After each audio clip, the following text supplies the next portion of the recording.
Female का जो reproductive system है, हम लोग एग रिजर्व बोलते हैं, वो बहुत कम होता है, दिन ब दिन वो घटते ही जाता है। तो एक्चुअल में आईवीएफ होता क्या है और कब इसकी जरूरत पड़ती है? It is a latest disorder, it is increasing. Initially we not paying attention, but इतना इंक्रीज हो गया है कि हर चौराहे में आईवीएफ सेंटर लगता है। बीइंग डॉक्टर, मैं जानना चाहूंगा मोबाइल रेडिएशन का कितना बड़ा इम्पैक्ट है मेल इनफर्टिलिटी पे? आईटी कपल्स जो होते हैं ना, उनके लिए तो मेरा सच में ये मानना होता है कि late marriages is also a reason कि उनको दिक्कत आती कंसीव करने में। Before the age of 35 everybody should ideally plan and have a child. और अगर बेटर साइड जाए, सेफर साइड जाए तो प्रेगनेंसी तो कभी भी अचीव कर सकते हैं हम लोग। 50 में अचीव कर सकते हैं, 60 में अचीव कर सकते हैं, 70 में भी अचीव कर सकते हैं। क्या बात है। Sometime people take alcohol, smoking, does it effect fertility of all? जो स्मोक करता है, गुटखा, चैनी, ये बहुत बड़ा प्रॉब्लम है। It is one of the important reason कि मेल फर्टिलिटी क्यों इतनी डिक्लाइन हो रही है। इंडिया में अगर बोलो ना स्पर्म प्रॉब्लम है, तो काफी लोगों की ईगो हर्ट हो जाएगी। ईगो हर्ट हो जाती है। दोस्तों,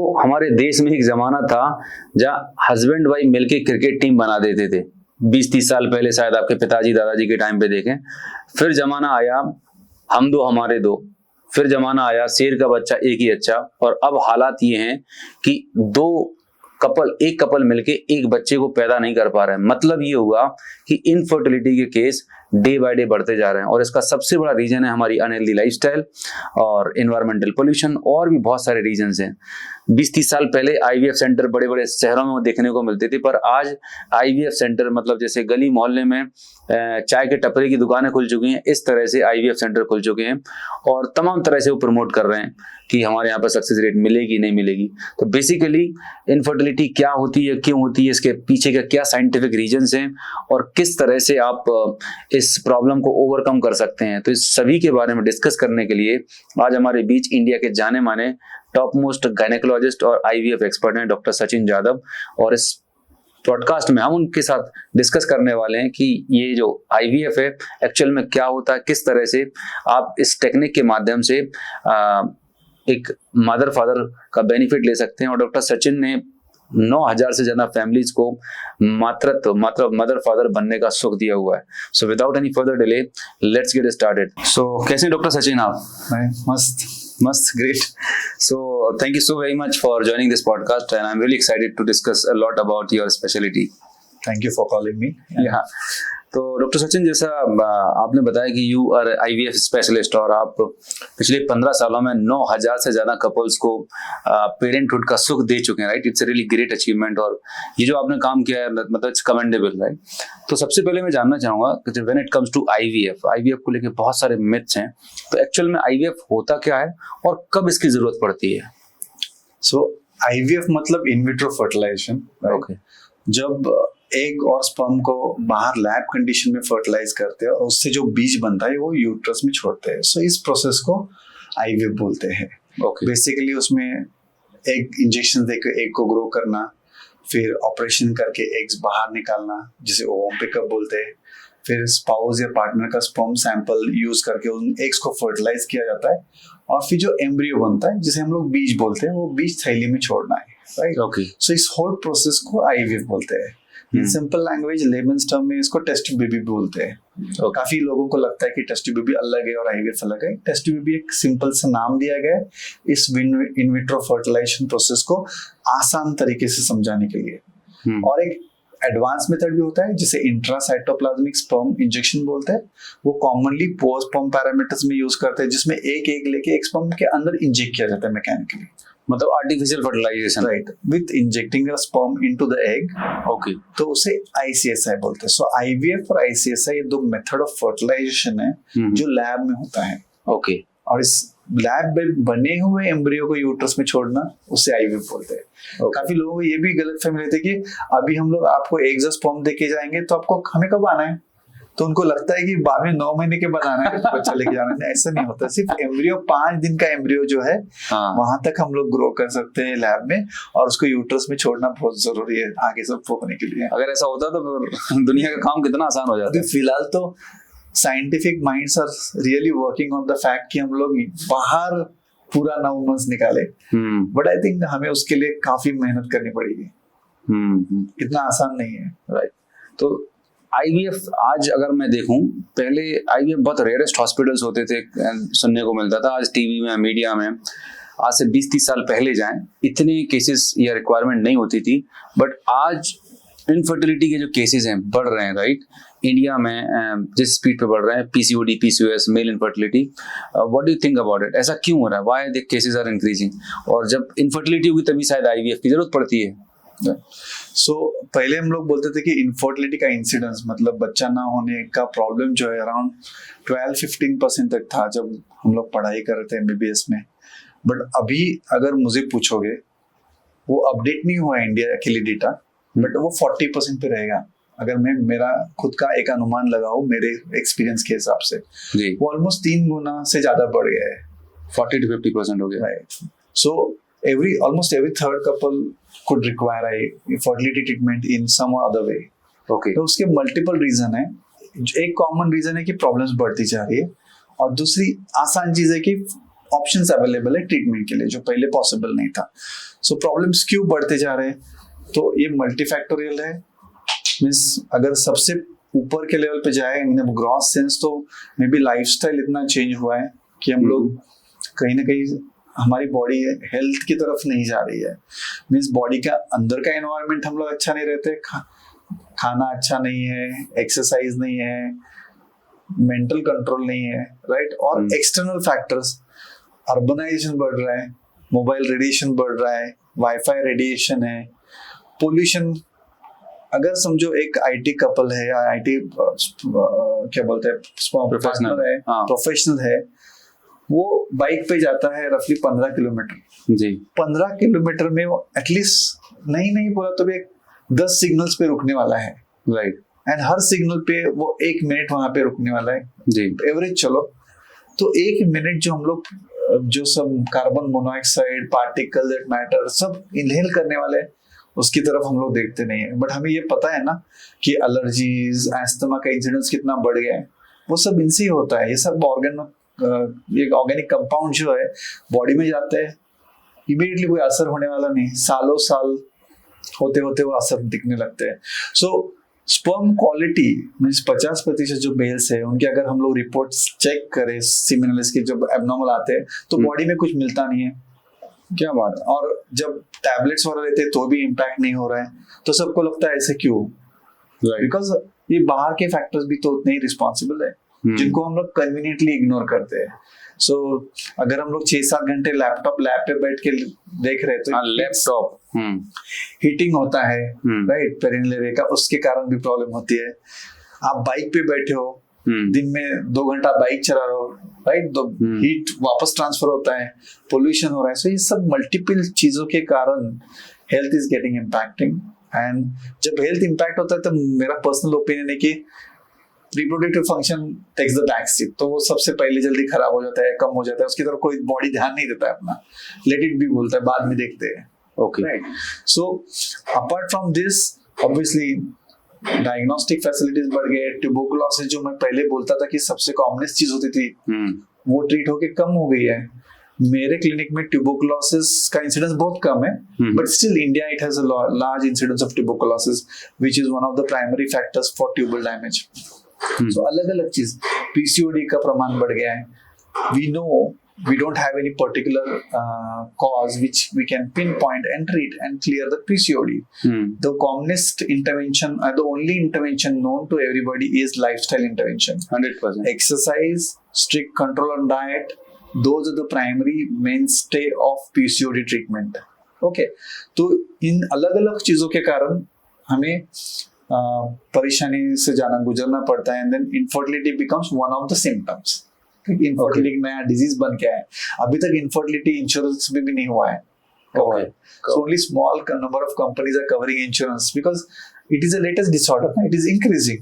Right. Initially we're not paying attention, but इतना इंक्रीज हो गया है कि हर चौराहे में आईवीएफ सेंटर लगता है। हाँ, अगर आप पान टपरी जैसे खुलते जा रहे हैं। हाँ, तो उसका रीजन है कि obviously the need is increasing, market की डिमांड बढ़ रही है, और it is easy to put an IVF center. It's not very difficult, though there are norms. Okay. It's not so cheap, but not exorbitantly costly also. Right? Okay. But yes, now since government has laid norms, there are certain structure to it, and we can function in that way.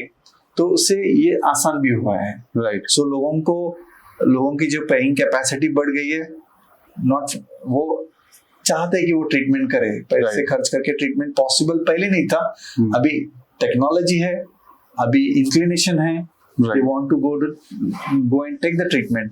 तो धीरे धीरे जो IVF का stigmata था, जो पहले था कि अभी आईवीएफ मतलब नहीं, दूर भागते थे कोई, तो भी कम हो रहा है और उसके कारण स्टिग्मा जैसा लगता था नहीं यार, अभी couples are willing to go ahead and take the treatment, जी क्योंकि सबको बच्चा चाहिए, बिल्कुल सबको बच्चा चाहिए और अपना बच्चा चाहिए, अपना बच्चा चाहिए। तो एक चीज मैं पूछना चाहूंगा डॉक्टर सचिन कि जैसे बताया कि आईएफ के इंसिडेंट्स बढ़ रहे हैं और इसमें आपने एक चीज बताई lifestyle. Me myself working as a diabetes reversal coach and weight management coach for almost 10-15 years, मेरा पर्सनल एक्सपीरियंस ये है कि लाइफस्टाइल का बहुत बड़ा इम्पैक्ट है। इनफैक्ट 90% कंट्रीब्यूशन तो लाइफस्टाइल का ही है। अगर ओबेसिटी है, इंसुलिन रेसिस्टेंस है, पूरी मेटाबॉलिक हेल्थ बिगड़ी हुई है, तो वो सारे सिस्टम को डैमेज करने वाली है और उसका इम्पैक्ट हम इनफर्टिलिटी पे देख रहे हैं। इसमें एक पॉइंट आपने बताया मोबाइल फोन, राइट? तो कहीं भी मैंने स्टडी में देखा था कि हमारे पिताजी के ज़माने में अगर आप अपने फादर के पास और उनके दादाजी के पास जाएं तो वो एक क्रिकेट टीम बना लेते थे आराम से, मतलब एफर्टलेस था, मतलब पता ही नहीं चलता था, हंसते खेलते 10-12 2-4 निपट भी जाते थे, ऐसा कार्यक्रम होता था। लेकिन फिर जमाना आया कि भाई बच्चे दो ही अच्छे, हम दो हमारे दो, और अब हालत ये है कि शेर का बच्चा एक ही अच्छा, और अब उस एक को ही पैदा करने में नानी याद आ रही है, हो नहीं रहा है, ये हालत हो चुकी है। मतलब male is becoming infertile over a period of time, और उसके लिए सबसे खतरनाक चीज ये हथियार हमने हाथ में ले रखा है। तो बीइंग डॉक्टर मैं जानना चाहूंगा मोबाइल रेडिएशन का कितना बड़ा इम्पैक्ट है मेल इनफर्टिलिटी पे? ये प्रूव करना तो बहुत डिफिकल्ट है, प्रूव नहीं, पर there are certain research papers and documentations, बहुत स्मॉल पेपर्स हैं, क्योंकि उन्होंने ये किया था कि सीमेन सैंपल लिया था जी, और मोबाइल राउटर जो रहता है अपना वाईफाई राउटर वो रखा था ऐसे, और उसके अलग अलग डिस्टेंस पे सीमेन सैंपल रख दिए थे। Okay, and then they decided to find out in vitro studies थी, हाँ ठीक है, कि कितना मोटिलिटी इफेक्ट होता है। So more closer to the router the more affected the sperm sample was, right? तो ये तो सिंपल स्टडी है लैब में, बट यूरोप में अमेरिका में कई तो स्टडीज हुए थे जो जहां पे उन्होंने क्या किया था, रैंडम सीमेन सैंपल लिए थे and they had categorised that semen sample according to the distance from the highway. Okay. So highway is responsible for pollution. Yes. It is responsible for all those toxic fumes and everything. Right. And then they found out that those who are closer to the highway, they had more sperm problems compared to those who are away. Okay. And same thing apply होती है अगर study कर ले कि mobile tower के नीचे रहने वाले लोगों का सीमेन सैंपल ले ले और जो दूर रहते हैं तो हमें वही पता चलने वाला है। एक तो मैं साइंस के पॉइंट ऑफ व्यू से बात कर रहा हूँ, कुछ चीजें ऐसी होती हैं जिनको साइंस भी प्रूव नहीं कर पाता, but they still exist in the nature. So जरूरी नहीं है किसी का प्रमाण नहीं है तो वो एग्जिस्ट नहीं करती है। हो सकता है साइंस अभी तक इतना एडवांस नहीं हुआ है। वो तो डेफिनेटली आया, मुझे तो ये 200% पता है जी। Science is just not, we are just at the baby step of science, we are nothing. Correct. अगर हमें पता है कि हम लोग means in terms of scientific achievement हम लोग तुच्छ है compare to nature, right? So nature is the highest form of scientific innovation. Correct. And हम लोग नेचर को बर्बाद कर देते हैं, हम लोग क्या नहीं करते हैं, राइट? बट अगर nature is the highest form of scientific innovation, हम लोगों को लगता है कि मैं चांद पे चला गया तो मुझे इतना पता है, मुझे प्लेन में उड़ना है तो मुझे पता है, तो हम लोगों ने बहुत तरक्की कर ली। नहीं, वो तो नहीं हुआ है, राइट? सो हमें ये पता है कि nature speaks the language of vibration. अगर anything which you tamper with this vibration is going to impact life. Right. और उसके बारे में हमें सच में बहुत सावधानी बरतनी चाहिए। काश means like it requires educations of every state of the society. जैसे मुझे बहुत सारी चीजें डॉक्टर हूँ, बट मुझे बहुत सारी सिंपल चीजें पता नहीं रहेगी। सेम थिंग होता है कि जो अनएजुकेटेड है उसके लिए भी बहुत चीजें पता नहीं है, और जो खुद को बोलते कि सुपर एजुकेटेड है, पॉलिटिशियंस है, उनको भी काफी चीजें पता नहीं होती है। So we require to understand, learn fast. हमें हमारा खुद का एक स्टैंडर्ड बनाना चाहिए, ना कि दूसरों के स्टैंडर्ड से चलना चाहिए, राइट? तो definitely environmental pollution, lifestyle, radiations, ये सारी चीजों का ओवरऑल इसका जो सबसे बहुत जो ज्वलंत उदाहरण था ना, हाँ, कि आपने देखा जब कोविड आया था, हाँ, तो सब कुछ बंद था, यस, सब एयर क्वालिटी इंडेक्स इंप्रूव हो गया था, बिल्कुल, सारी नदियां साफ हो गई थी, वहां पे कुछ कचरा नहीं था, और सबसे इम्पोर्टेंट पता है, कितने सारे लोग थे जिनके आईवीएफ मल्टीपल फेल हो गए तो कंसीव हो गए, दिन भर घर पे ही रहना था आराम से। और उनको कुछ स्ट्रेस नहीं था, काम का स्ट्रेस नहीं था। और सबसे बड़ा स्ट्रेस क्यों नहीं था पता है? कि उस समय हमें पता था कि जो हो जाए जिंदगी में चलेगा, कोई प्रॉब्लम नहीं। यस यस, तो स्ट्रेस चले गए थे कोविड में। करेक्ट। जब कोविड आ गया तो कोविड ने बड़ा लेसन सिखाया, वो शायद हमें 5 साल ये के लिए जिंदगी ना मिलेगी दोबारा। हाँ, भाई but जियो। वो सिर्फ हमें 5 साल के लिए याद रहेगा, राइट राइट। फिर वापस भूल जाएंगे, वापस सेम स्टोरी रिपीट हो जाएगी। बट कोविड में we had the highest number of pregnancies and following that deliveries. क्या बात है। तो जो कपल्स उन्होंने आईवीएफ फ्रस्ट्रेट होकर छोड़े वो भी कंसीव हुए थे, काफी होते हैं। तो मतलब ऐसा अपनी लाइफ में कभी कभी ऐसा अपने आप को बंद कर लेना चाहिए कुछ टाइम के लिए, सब चीजें डिस्ट्रैक्ट हो जाएं। हाँ, सो मीन्स आईटी कपल्स जो होते हैं ना, उनके लिए तो मेरा सच में ये मानना होता है कि सब लोग आते हैं, डॉक्टर वक्त नहीं मिलता है, एक्सरसाइज करने को टाइम नहीं है, कुछ नहीं कर सकते, बहुत स्ट्रेस है। सो मुझे यही लगता है कि फिर ऐसा क्यों करें, मीन्स कि मैं तो काम करता हूँ बट मुझे ऐसा नहीं लगता कि मुझे स्ट्रेस हो रहा है। मैं तो 12 घंटा 14 घंटा करता हूँ काम, तो मुझे नहीं आता, because I am enjoying my work no matter what it is, right? This is what, right? When you not This is one of the biggest enjoying reason. It become stressful, 100%, right? And then why you are not enjoying the work? Because you are not paying attention to yourself. आप exercise नहीं करो, diet भी नहीं follow करो, कुछ नहीं करो। तो मैं गलत आइडिया दे सकता हूँ गवर्नमेंट को, बट क्या है कि अगर सब आईटी लोगों ने हाफ टाइम काम किया, पार्ट टाइम, तो उसके 2 एडवांटेज है। हर एक को एक्सरसाइज, डाइट और इसके लिए वक्त मिल जाएगा और एम्प्लॉयमेंट डबल हो जाएगा। यहाँ पर तो मैं एक चीज ऐड करना चाहूंगा, गवर्नमेंट को इंसेंटिवाइज या प्राइवेट कंपनी को इंसेंटिवाइज करना चाहिए। राइट, आपकी बॉडी के फिटनेस पैरामीटर होंगे तो आपका इंक्रीमेंट लगेगा, राइट। और अगर नहीं है तो तुम्हारा डिमोशन होगा, गेट आउट। उसके अलावा सबको जब बुलाते हैं ऑफिस ना, ऑफिस का लाइन ही, ऑफिस का डिजाइन ही ऐसा रहना चाहिए, आने के बाद वर्क एरिया मतलब फिटनेस, उसमें से निकल के आओगे तो आप लॉग इन कर पाओगे। Correct correct. नहीं तो जाने के पहले या आने के पहले, ऑफिस के अंदर जाने के पहले वो जिम हो जाएगा, जाने के अब बाहर जाने के पहले हो जाएगा। Great great. तो दोनों पे they should do this, because they should not only just की वर्क, बट अगर आप हेल्थ की तरफ या इस तरीके से आपको उनको मोटिवेट करने लगोगे ना, तो सच में it can be really bone. Right. So एक चीज और ऑब्जर्व की है करंट सोसाइटी में कि पहले के जमाने में जो हमारे पेरेंट्स होते थे वो अर्ली मैरिज करा, पहले तो बाल विवाह होते थे, फिर थोड़े समझदार हुए तो भाई 20-22 साल का बच्चा हो गया तो शादी करा देते हैं। आज के बच्चे कैरियर 25 साल पे तो नौकरी लगती है, फिर 2-4-5 साल लगता है कैरियर सेट करना है, मतलब 30 साल के बाद शादी होती है और 5 साल वो अपनी प्लानिंग में निकाल देते हैं और फिर परेशान होते हैं। तो late marriages is also a reason कि उनको दिक्कत आती है कंसीव करने में, फर्टिलिटी रिड्यूस हो जाती है। सो वन ऑफ ये जो इनफर्टिलिटी बोलते हैं, उसके पहले हम लोग सब इनफर्टिलिटी बोलते हैं कि वक्त लग रहा है। सिर्फ वक्त प्रॉब्लम नहीं है, वक्त लग रहा है। उनमें से एक रीजन तो यही है कि सब लोगों ने तय कर लिया कि बच्चा लेट होने देना है। हाँ, अब उसके रीजंस अलग अलग है, तो मैंने भी खुद लेट ही किया था, राइट? बट ये हमारे पुरखों को या सबको पता था कि कहीं ना कहीं एक रीजन जो है एज के हिसाब से लिमिटेड है। उनको सिर्फ बताया गया था कि जल्दी बच्चा होना चाहिए, जल्दी शादी करनी चाहिए, जल्दी बच्चा हो जाए, फ्री हो जाए बच्चों से जल्दी से। हाँ, तो वो इसलिए अभी हमें पता है साइंटिफिकली कि जैसे जैसे एज बढ़ता है तो फीमेल का जो रिप्रोडक्टिव सिस्टम है, हम लोग एक रिजर्व बोलते हैं, वो बहुत कम होता है। ओके। सो दिन ब दिन वो घटते ही जाता है, राइट? और ये सब बायोलॉजिकल क्लॉक बोलते हैं। सबने सुना है कि बायोलॉजिकल क्लॉक क्या है, बायोलॉजिकल क्लॉक क्या है, थोड़ी क्लॉक बिठाया है नहीं। वो बेसिकली ओवरियन रिजर्व होता है, वो दिन ब दिन कम होता है, वो एज के हिसाब से कम होता है। और वो कैसे कम होने वाला है is actually decided when that female is in the mother's वूम।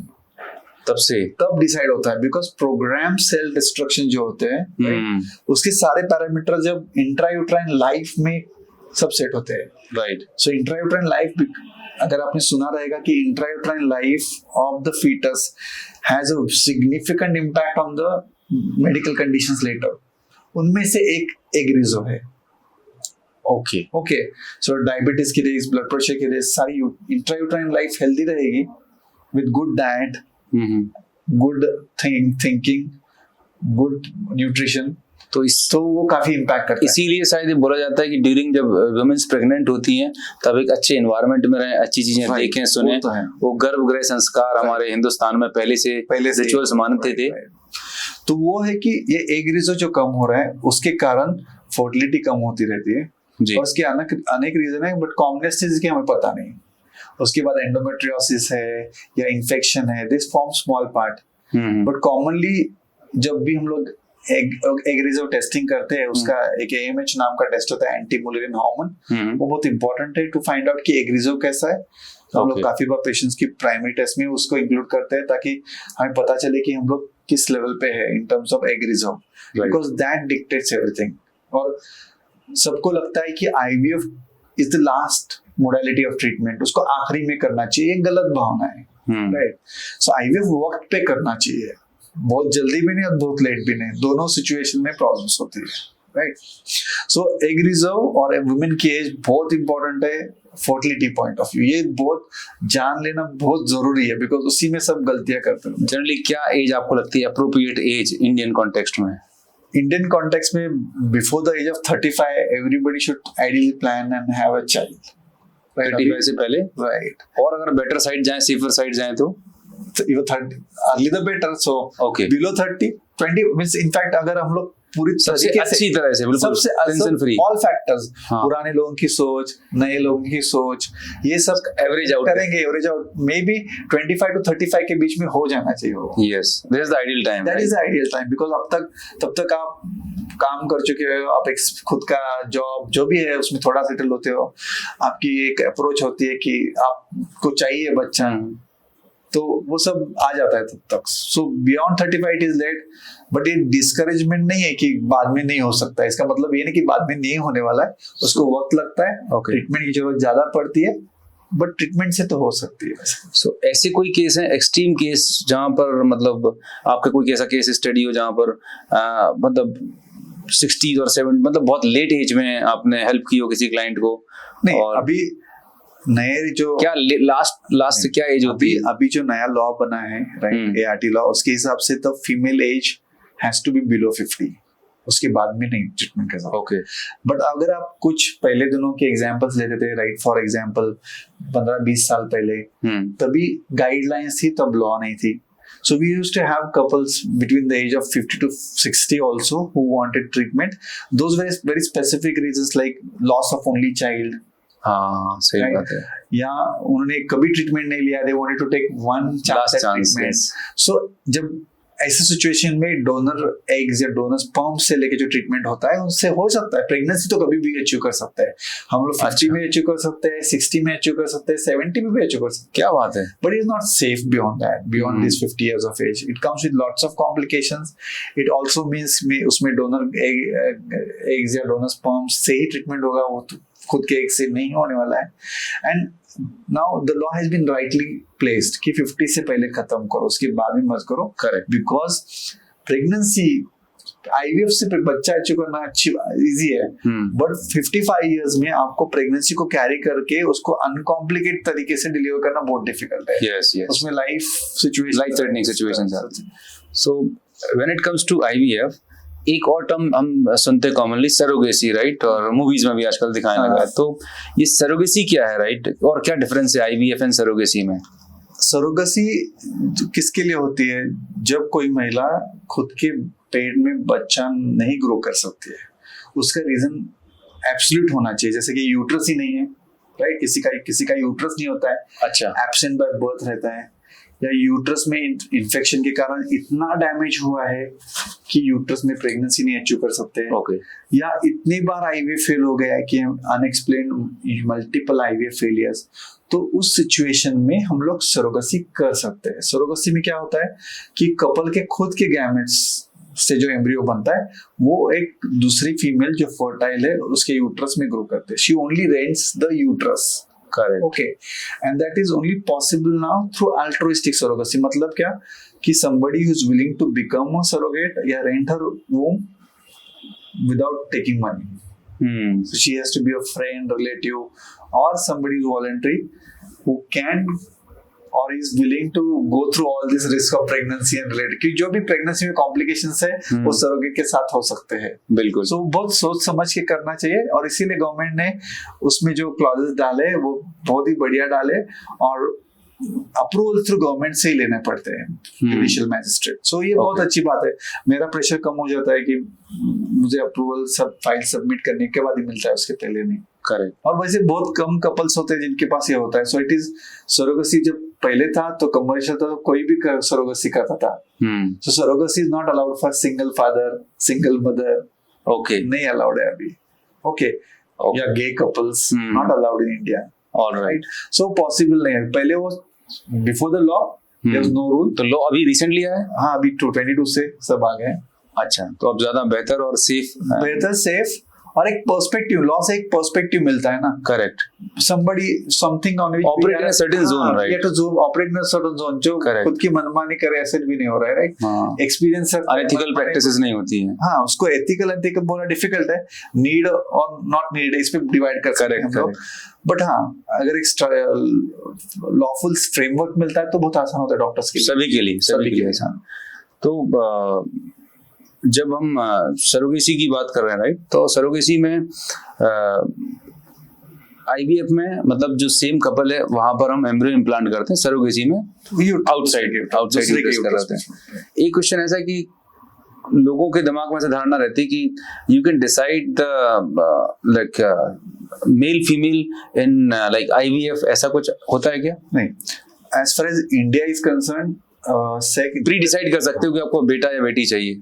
As far as India is concerned, determination of sex of the child before birth, during pregnancy, or during IVF treatment is completely banned. Punishable offense. It's a punishable offense. You cannot do it in India. Okay. Reason is very clear, because according to the population data, everybody knows the number of females to males जो ratio है वो बहुत कम है females का, 972 compared to 100 ऐसे कुछ था, थोड़ा इम्प्रूव है because of the new act, but as far as the need of the country at present is concerned, it is completely banned.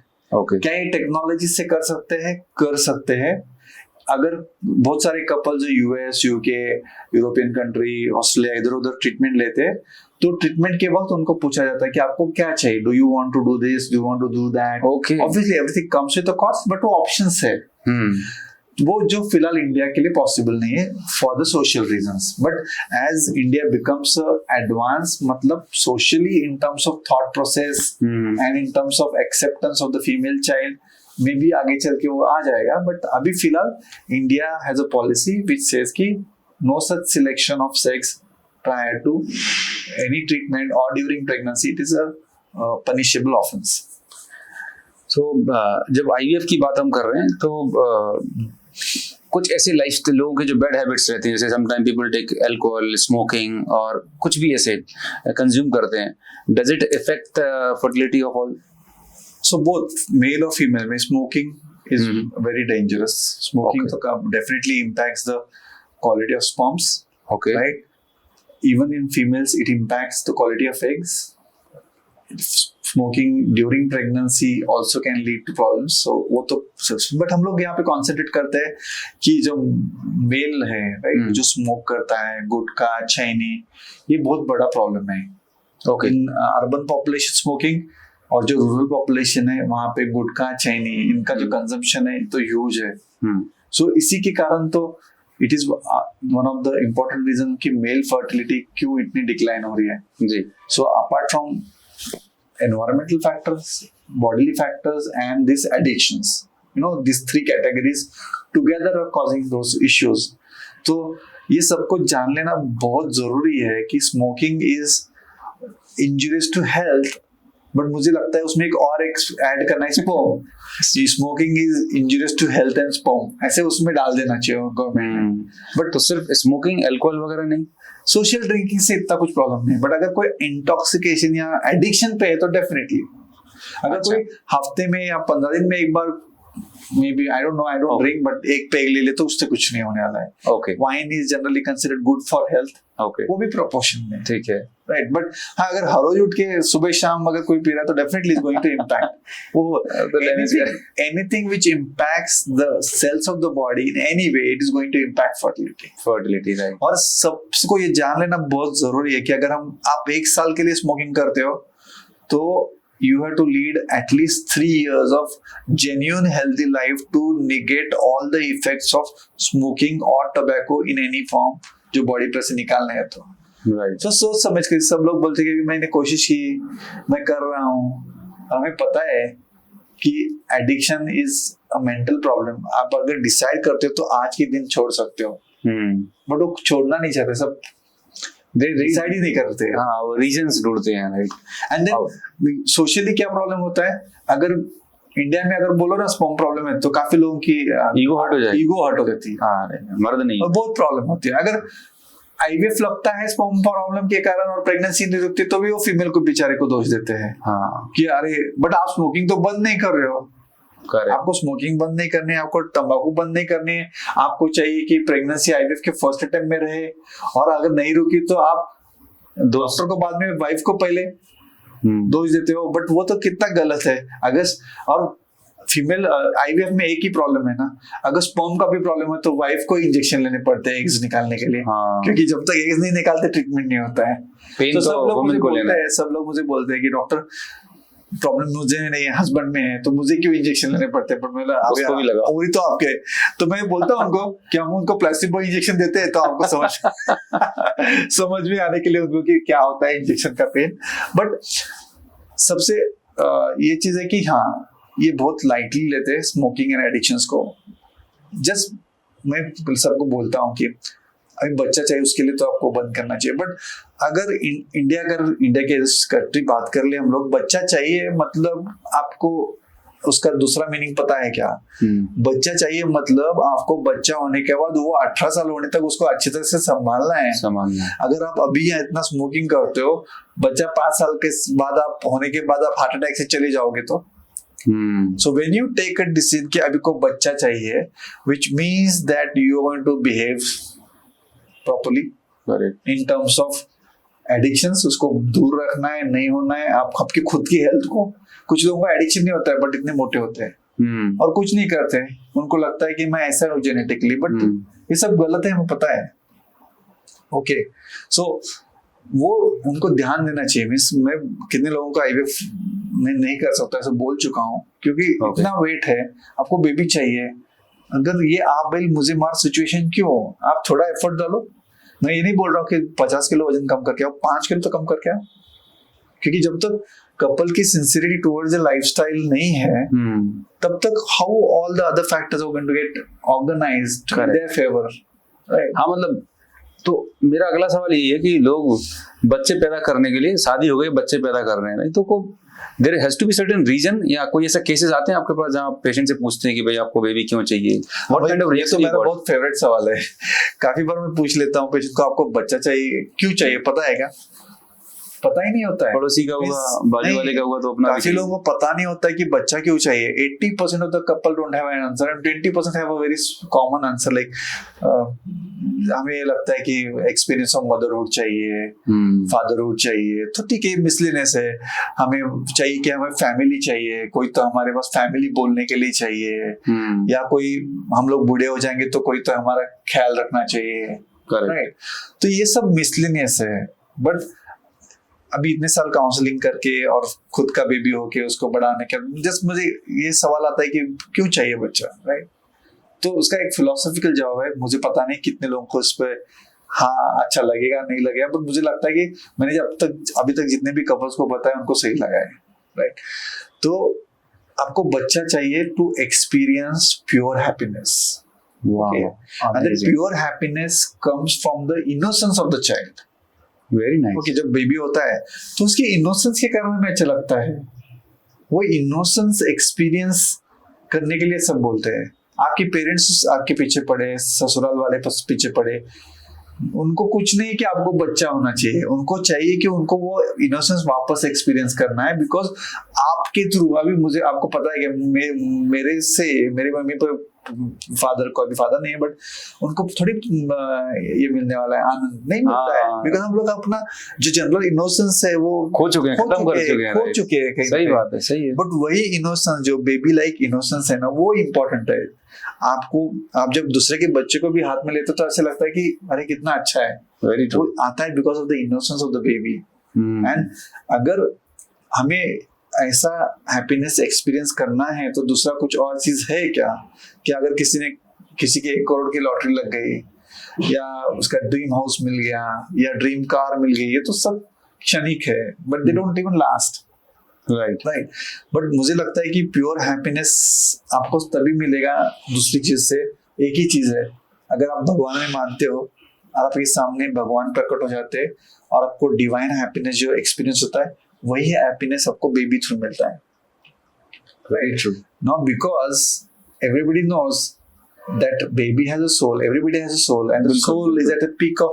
It is just born, and soul is a part of the God itself. Purest form. Right, and that's why you experience same happiness. अगर मैंने आपको बोला तपस्या करो और भगवान को सामने लाओ फिर आपको आनंद हो जाएगा, तो पॉसिबल है क्या? नहीं, बिकॉज ये सबसे आसान तरीका है भगवान को एक्सपीरियंस करने का। बच्चे पैदा करो, इनोसेंस एक्सपीरियंस करो। वही और जो वो इनोसेंस होता है वो आपको हैप्पीनेस देता है, वो खुशी देता है। और सबको लगता है कि वो होना चाहिए। फिलोसॉफिकल रीजंस अलग रहेंगे, बट ये चीजें हमारे लिए इतनी इंपॉर्टेंट है कि वो कर लो आप। बहुत खूबसूरत, मतलब मैंने लाइफ में पहली बार इतना प्यारा आंसर किसी डॉक्टर से सुना है। It's really amazing. निकाले आंसर बहुत अमेजिंग, राइट? मतलब इट्स रियली, मतलब गूज बम्स है मेरे पास, बहुत प्योर। मतलब वाकई में कि क्यों हम अट्रैक्ट होते हैं बच्चों के टुवर्ड्स, उनके साथ खेलना चाहते हैं, मस्ती करना चाहते हैं, to experience that divine, that energy, that innocence. और जब हम बड़े होते जाते हैं तो खत्म हो जाता है, ईगो आ गया है, मैं वो ईगो बहुत सारी चीजें लेयर्स आते जाते हैं, जैसे बोलते हैं फिलोसॉफिकली। बट हाँ, फिर हम लोग अगर उसी में जाना है हमें, तो हमें बहुत तपस्या करनी पड़ेगी सेम इनोसेंस वापस लाने के लिए। मेडिटेशन, रिलैक्सेशन, जो क्या क्या करना पड़ेगा। बट बच्चों में वो सही तरीके से आता है, इसलिए बच्चे अच्छे रहते हैं। बड़े बड़े होते हैं, जैसे उनका भी लेयर ऐड हो जाता है। यस। फिर तो मराठी में बोलते हैं बाळाचा कार्ट झाला, राइट? कार्ट मतलब बदमाश हो गए। तो वो होता है। Very true. So doctor Sachin, हमने आईवीएफ के बारे में बात की, प्रोसेस के बारे में बात की। अब बहुत बार ऐसा रहता है कि आईवीएफ की जो प्रेगनेंसी है या जो नॉर्मल प्रेगनेंसी है, तो उससे जो बेबी होने वाला है, तो उसकी कुछ सेहत पे, हेल्थ पे कुछ डिफरेंस आता है? तो ये एक बहुत कॉमन सवाल है कि आईवीएफ से होने वाला बेबी कुछ अलग होता है, वीक होगा या कुछ, या उसमें प्रॉब्लम होते हैं क्या? सो ये काफी इयर्स हो गए अभी फर्स्ट आईवीएफ बेबी को बॉर्न होके, right? And then we can say with reasonable assurance कि आईवीएफ पर से और आईसीएसए पर से is not going to directly cause something abnormal in the baby, कि हमें उससे डरना चाहिए। सो जो आईवी बेबीज में प्रॉब्लम होता है वो मैटरनल एज, मतलब मदर का age, to some extent father का एज, राइट? डिलीवरी में होने वाले कॉम्प्लिकेशंस लाइक डायबिटीज अनकंट्रोल्ड या ब्लड प्रेशर, किसी कारण प्रेगनेंसी को जल्दी डिलीवर करना पड़ता है, प्रीटर्म डिलीवरी होती है, और genetic history of the family, इन सब चीजों पे डिपेंड करता है।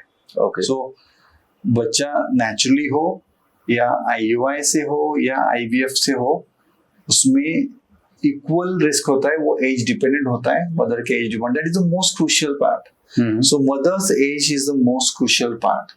Okay, apart from the genetic history of the family, but वो सिर्फ हार्डली 1% लोगों में कुछ ना कुछ होता है, 1 भी नहीं, 1 in 200 बोल सकते हैं।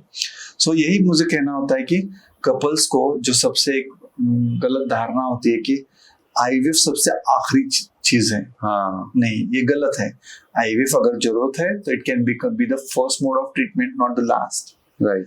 वक्त पे करना चाहिए, बहुत जल्दी भी नहीं और बहुत लेट भी नहीं। डेफिनेटली बहुत लेट तो नहीं, जल्दी हो सकता है कभी कभी। काफी सारे लोगों को लगता है कि अभी जल्दी हो जाना चाहिए, राइट? तो सीधा आईवीएफ के लिए आते हैं। कर सकते हैं क्या? कर सकते हैं, but we have to, it's better कि हम लोग इजी आसान तरीके से फिर आईवीएफ की तरफ जाए, बट वक्त पे करना जरूरी है। टाइम पे कर लेंगे तो सक्सेस होने के चांस बढ़ जाएंगे, बेटर होगी। अब यहाँ पर एक बहुत कॉमन टर्म सुनने में आता है, सक्सेस रेट, राइट? जैसे मतलब है ना कि लॉटरी लग रही हो और आपने ट्राई किया 100 एंड आउट ऑफ 100। सो ये सक्सेस रेट का क्या मीनिंग है basically in IVF? So success rate मतलब कितनी प्रेगनेंसीज मिली, मतलब 100 लोगों की ट्रीटमेंट की तो कितने लोग प्रेग्नेंट हो गए मतलब सोनोग्राफी में प्रेगनेंसी दिख गई, सोनोग्राफी तक। ओके। तो एवरेज सक्सेस रेट अगर हम लोग वर्ल्ड वाइड जो डेटा निकालते हैं तो अराउंड 35 to 40% होता है। सब टाइप के पेशेंट्स इंक्लूड करके, young age, old age, good sperm factor, poor sperm factors, other all factors put together. So सबको लगता है कि 80, 90 या 100% चाहिए, तो वो नहीं हो सकता है। अगर हम लोग एक अटेम्प्ट में 100% कोशिश करेंगे अचीव करने के लिए, right now the technology is not up to the mark where we can say 100% achieve कर सकते हैं। सक्सेस रेट तभी बढ़ता है अगर हम लोग एक की जगह दो की जगह तीन की जगह चार की जगह 5 एम्ब्रियो छोड़े, 5 अच्छे एम्ब्रियो छोड़ते तो 90-95% तक चला जाएगा। हम लोग कॉमनली 2 से करते हैं ट्रीटमेंट, जिसमें average success rate in young couples is around 60-70%, in older age group it is around 25-30%। So average out होकर 40-45% तक आता है। सो सक्सेस रेट के लिए mother's age is important and the quality of embryos and the number of embryos. Okay, अगर हम लोग कोई स्पेसिफिक चीज पे बात करते हैं तो ये सक्सेस रेट में भी 80-90% तक चला जाता है। लाइक अगर हम लोग डोनर एग के बारे में बात कर रहे हैं, जिनके एग्स ही नहीं थे इसलिए ट्रीटमेंट कर रहे हैं, या कोई स्पर्म नहीं था अभी तक इसलिए प्रेगनेंसी नहीं रुकी है और हम लोग अभी डोनर स्पर्म से ट्रीटमेंट कर रहे हैं आईवीएफ में, तो मे बी सक्सेस रेट 80% तक जा सकता है। बट अगर कोई बोलता है कि हमारा एक साइकिल का सक्सेस रेट हमें 100% चाहिए, तो it is not possible to achieve 100% success rate और अश्योर कपल कि आपको इस साइकिल में 100% मिल जाएगा। रेट्रोस्पेक्ट बोल सकते हैं आपका 100% हो गया है, बट आपका एवरेज सक्सेस रेट इज 40%। तो बहुत सारे आईवीएफ सेंटर जो क्लेम करते हैं वो मैक्सिमम थिंग मतलब गलत फॉल्स क्लेम कर रहे हैं, या उसके पीछे कॉन्टेक्स्ट नहीं दिखा रहे होते, just marketing. So instead of गलत claim, they have to actually put the right context, like Right. आप किस बारे में बात कर रहे हो। Yes. 80% है मतलब किस सिचुएशन का बात कर रहे हो या जो भी है। So it is not possible। शायद cumulative pregnancy rate के बारे में बात करते रहिए, 2 या 3 IVF के मिला के 80-90 very common। तो कोई ऐसे ही होगा कि हमारा बच्चा स्कूल में मतलब क्लास में टॉप किया, बोले क्लास में कितने बच्चे थे, एक ही था। मतलब कॉन्टेक्स्ट सेट नहीं किया, Context set करना जरूरी है। Definitely। Very true, very true. अब एक और चीज लोगों के दिमाग में रहती है, या मैं आपसे जानना चाहूंगा सब कि आपके पास जब जो पेशेंट्स आते हैं आईवीएफ के लिए, सबसे बड़ा चैलेंज क्या होता है उनके माइंड में, सबसे बड़ी प्रॉब्लम क्या होती है उनके माइंड की? नहीं, सबसे इम्पोर्टेंट प्रॉब्लम जो होती है कि वो उनको एक्सेप्ट करना कि हमें आईवीएफ लग रहा है। काफी लोग भाई आईवीएफ भी लग रहा है, मतलब उनको लगता है कि ये बहुत बड़ा टबू है, हमें आईवीएफ कैसे लग सकता है, हमें तो हमारे सारे रिपोर्ट्स नॉर्मल है, नेचुरल रुकनी चाहिए प्रेगनेंसी। बट ये एक इम्पोर्टेंट चीज होती है कि अरे नहीं, ये शॉक होता है कि अभी आईवीएफ बोल देंगे डॉक्टर। राइट, उसी कारण काफी लोग आते नहीं जल्दी आईवीएफ ट्रीटमेंट कराने के लिए। एक ईगो कहीं की सोशल प्रेशर है, स्टिग्मा जैसा लगता है लोगों को। Right, okay. सो एक्सेप्टेंस कि आईवीएफ लगने वाली है। और दूसरी चीज होती है कि फेलियर से डर, वो काफी शायद फेलियर से डरते रहेंगे कि हमें नहीं रुकी तो क्या, पैसा वेस्ट जाएगा। So there's so many things, it's not one thing to point out। So जो family pressure है वो एक चीज होती है कि which is contributing to failure as well as delaying the treatment। Right। Okay, so अलग अलग चीजों से वो परेशान रहते हैं। Doctor Sachin, being a gynaecologist, आप एक गायनेकोलॉजिस्ट भी हैं प्लस आईवीएफ स्पेशलिस्ट भी हैं।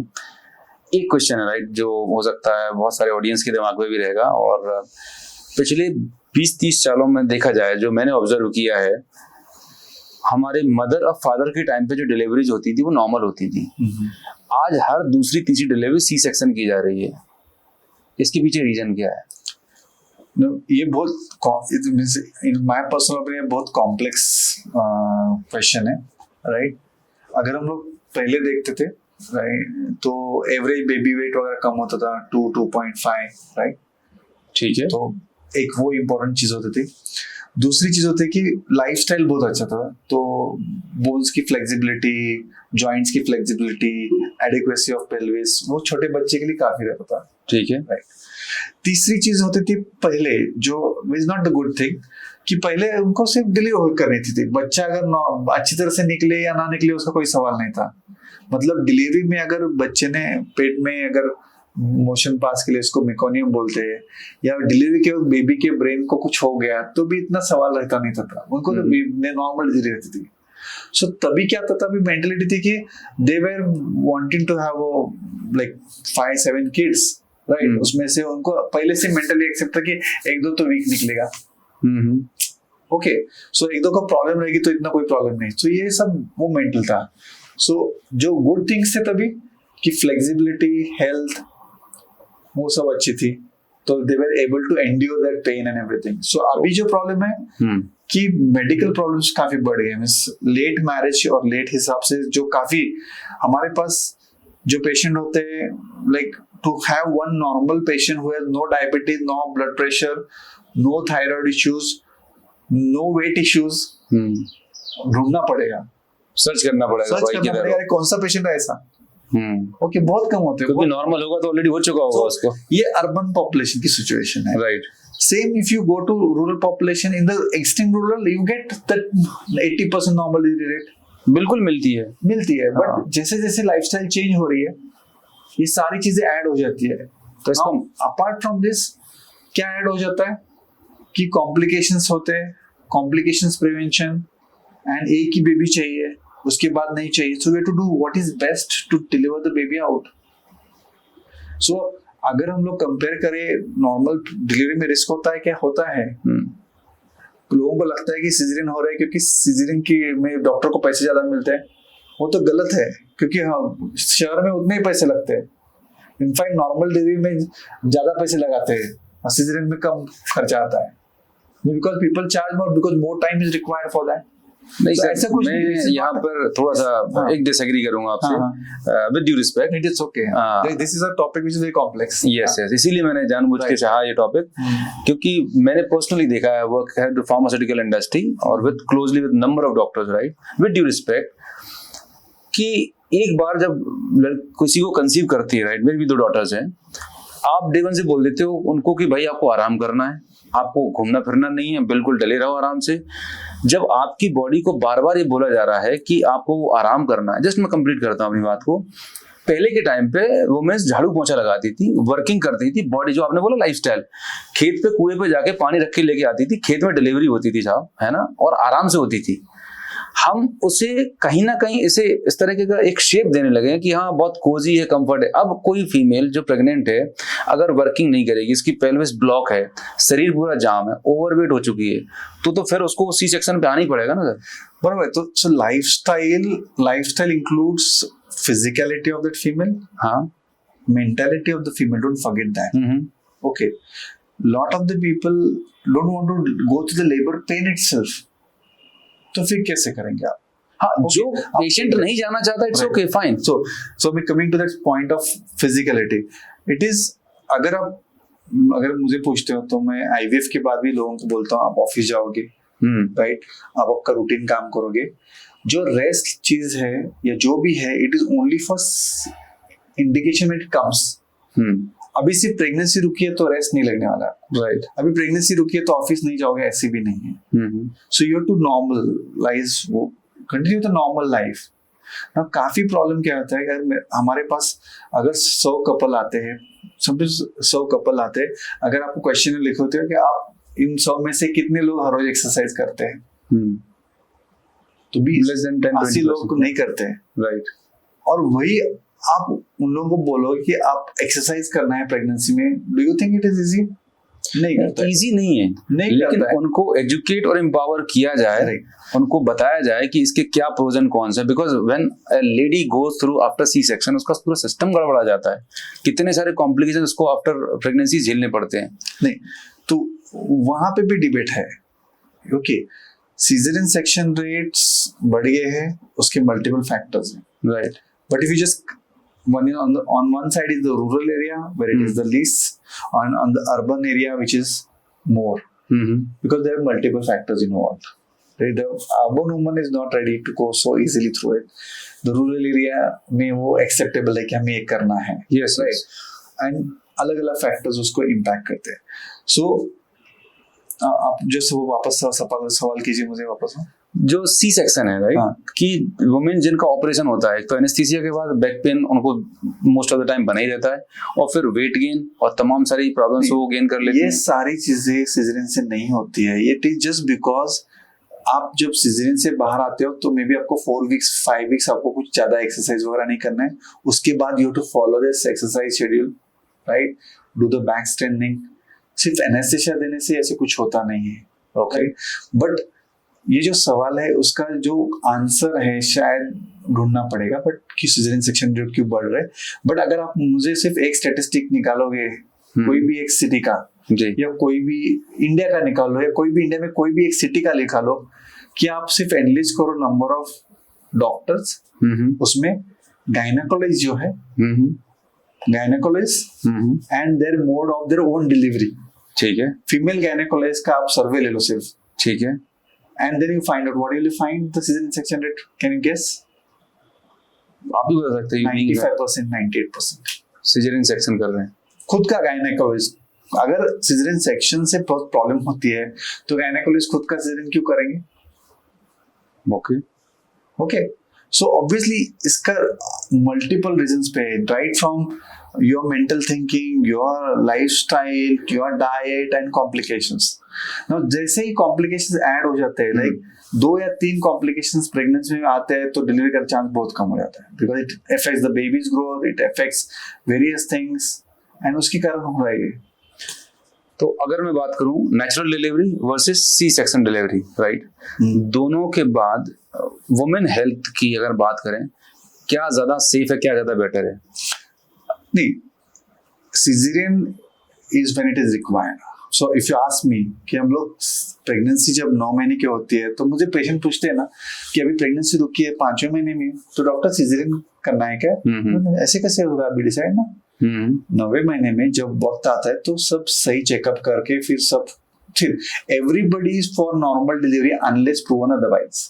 ठीक है, सिंपल है, लॉजिक सिंपल है कि सबके हमें नॉर्मल करनी है अनलेस प्रॉब्लम्स है जिससे हम लोग नॉर्मल नहीं कर सकते, आइदर मदर को प्रॉब्लम हो सकती है या बेबी को प्रॉब्लम हो सकती है। तो पर आज जो आप बता रहे हैं 90% केसेस में सिजेरियन हो रहा है, बता रहा हूँ, तो क्या 90% कॉम्प्लिकेशन, 90% बच्चों के गले में नाल फंस जाती है? नहीं, गले में नाल फंसना इज द लीस्ट बॉदर। तो मैं वही, बिकॉज मैं बहुत क्लोजली ऑब्जर्व किया है, बहुत क्लोजली देखता हूँ, तो आई केम अक्रॉस, तो कहीं ना कहीं कमर्शलाइजेशन भी तो है। सी कमर्शियलाइजेशन हो सकता है, being a doctor like you I respect you, right, मैं क्या नहीं बोल, बट क्या ऐसी भी माल प्रैक्टिसेस हैं इंडिया में, एग्जिस्ट करती हैं? सी मैल प्रैक्टिस बोलना बहुत डिफिकल्ट है। अगर आप आओगे, राइट, मैं अगर बोलता हूँ किसी को आप ये सर्वे निकालो, राइट, अगर ये सर्वे विल बी सेल्फ एक्सप्लेनेटरी कि क्यों, ओके, मैल प्रैक्टिस है तो सब लोग अपना खुद का क्यों सिजरिंग करेंगे, गायनेकोलॉजिस्ट नहीं करेंगे। So what happens is that everybody is wanting a baby, only one baby, and there has to be no problem with that baby. Correct. People are not ready to accept a small mishap, right?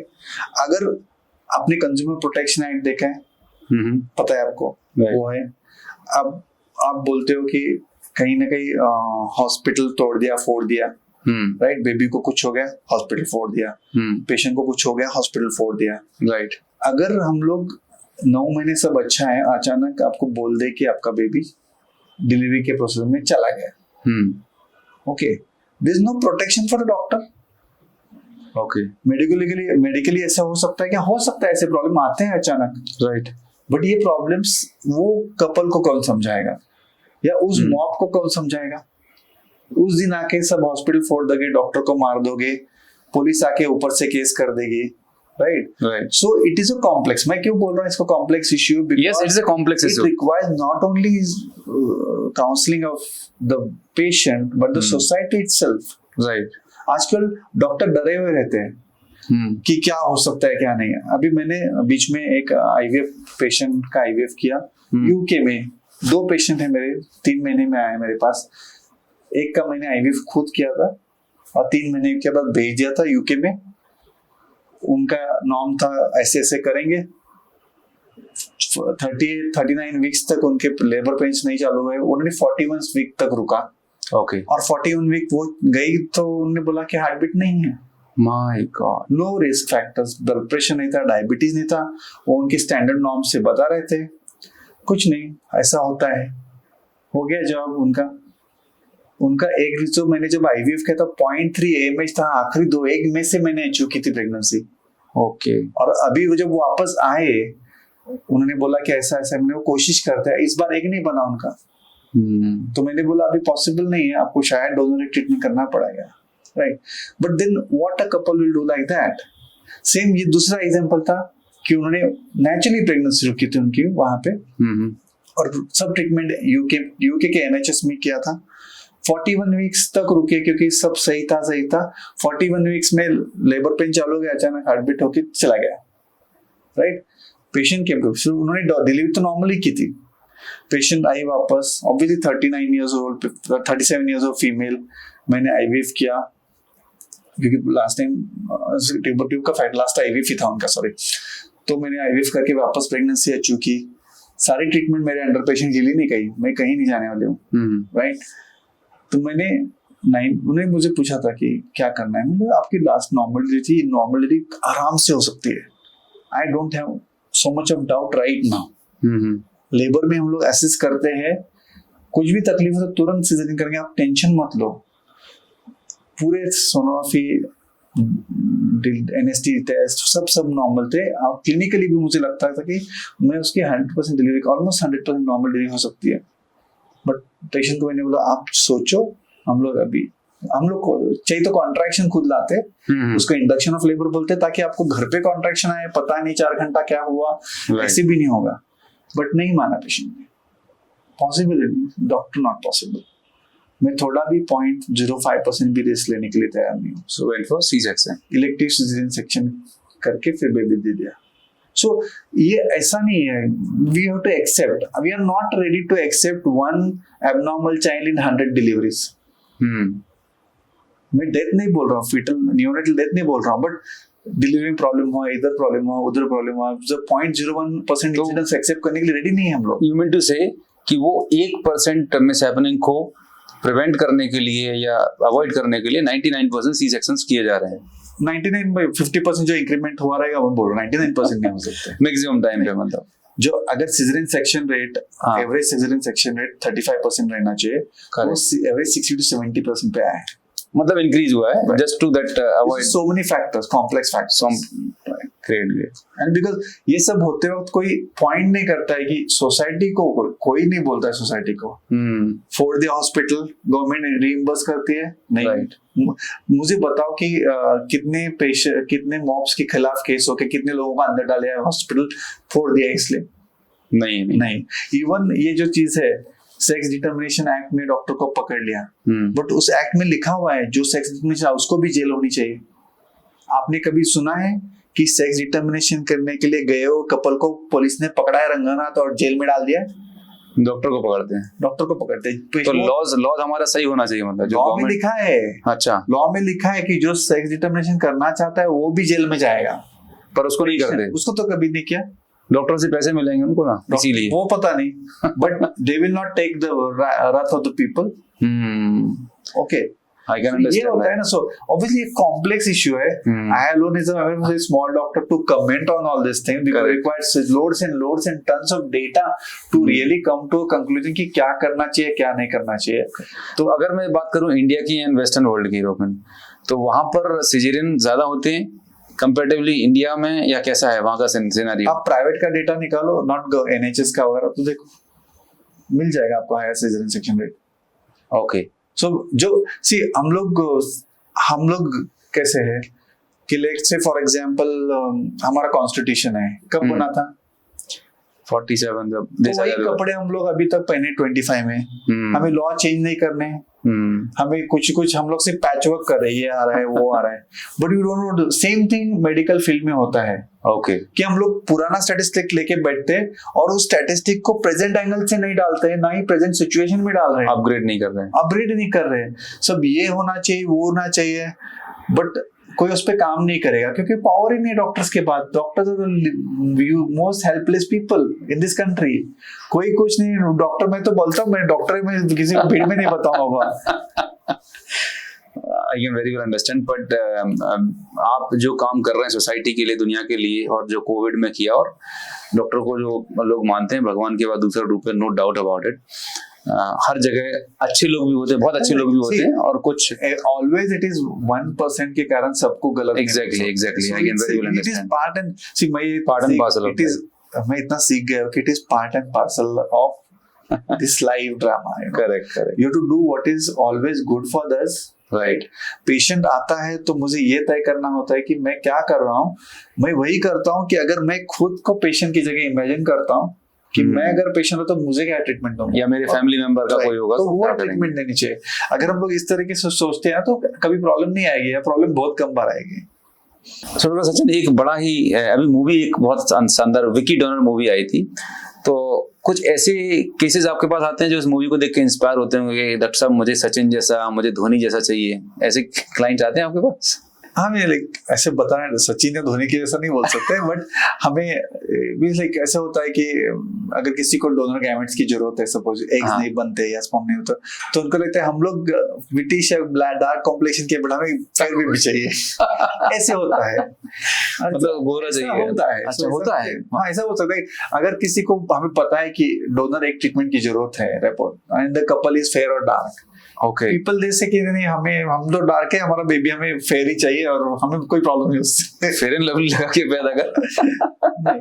But नहीं, शुरू में कुछ calls आते थे, अच्छा, कि सब patient की जगह जो want to be sperm donor थे वो बढ़ गए थे। ओके, लाइक उनको लगता था मूवी से इंस्पायर हो गए कि कमाई हो जाएगी थोड़ी बात, मूवी से इंस्पायर हो गए तो उनको लगता कि सच में इतने पैसे मिलते हैं। ओके, सर ऐसा कुछ होता नहीं है। तो कैसे हैंडल करते होंगे आप उन लोगों को? नहीं, उनको मैं बोलता कि मेरे लिए बहुत आंसर सिंपल था कि मैं ART बैंक नहीं, हम लोग क्लिनिक है, अब बैंक फोन कर लो। बट सभी लगता था कि सबको स्पर्म डोनेट करके ना हम लोग ऐसा सब कुछ कर सकते हैं, पॉसिबल नहीं है। Sperm donation in India is like it's a voluntary thing. You hardly earn any money out of it. No, it's not money making or minting thing. उन्होंने उसको पिक्चर के लिए कंटेंट बना के उसको एक हल्का फुल्का सा रूप दिया था, बट हाँ काफी लोगों को। Is there any structured system exist for this in India? नहीं, इंडिया में लॉ के अंडर ART बैंक होता है। ART बैंक, हाँ, ART bank means assisted reproductive technology bank, जिसमें एक डोनर जा सकते हैं और स्पर्म डोनर जा सकते हैं जिनको डोनेट करना है एग्स या sperms, and then there is a process which they go through like history taking, blood test, and their sperms are then collected and then they are available for sperm donation. उनको जो compensation मिलता है, not huge compensation, उसको compensation नहीं बोल सकते, आने जाने का खर्चा, टेस्ट की जगह खर्चा, वो सब पैसा नॉट कि पैसे कमाने के जरिए है, वो नहीं हो सकता। इंडिया बहुत सारे बेरोजगार बैठे हुए हैं, बहुत लोगों को रोजगार मिल जाएगा इससे करने से। तो thank you so much doctor Sachin for amazing discussion around IVF, infertility, and it's really amazing. बहुत कुछ चीजें जानने को मिली। एंड जो भी हमारे आप पॉडकास्ट देख रहे हैं, तो मेरी आपसे रिक्वेस्ट है कि पॉडकास्ट को आप पूरा देखिएगा और मुझे कमेंट में बताइएगा आज के पॉडकास्ट से आपने क्या लर्न किया, क्या मिथ्स आपके क्लियर हुए, और अगर आप इसी तरह के और हेल्थ से रिलेटेड यूजफुल इंफॉर्मेशन, नॉलेज चाहते हैं तो मुझे कमेंट में जरूर बताइए कि किस पर्टिकुलर हेल्थ स्पेशलिटी में आपको नॉलेज चाहिए, कोई ऐसे पर्टिकुलर हेल्थ इश्यूज या चैलेंजेस जिनके बारे में आप और ज्यादा जानना चाहते हैं। So do comment below, and till then stay healthy, stay happy, and I will meet you in next podcast. Thank you so much.